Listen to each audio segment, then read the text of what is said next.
یہ کہانی ہے ایک ایسے صحابی کی جنہیں رسول اللہ صلی اللہ علیہ وسلم نے رازداری کی عظیم ذمہ داری سونپی۔ حضرت حذیفہ بن یمان رضی اللہ عنہ نے ایمان، وفاداری اور سچائی کے ساتھ شروع سے اسلام کا ساتھ دیا۔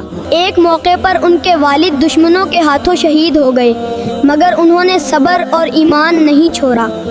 رسول اللہ صلی اللہ علیہ وسلم نے انہیں منافقین کے نام بتائے اور وہ راز ہمیشہ امانت رہے۔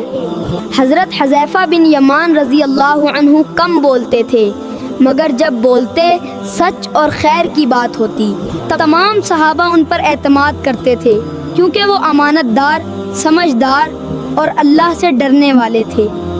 ہمیں بھی راز کی حفاظت، سچائی اور امانت داری کو اپنی زندگی کا لازمی حصہ بنانا چاہیے۔ اگر آپ کو یہ ویڈیو پسند آئی تو سبسکرائب کریں۔ فائزہ کڈس کے ساتھ ہمیشہ سیکھتے رہیں۔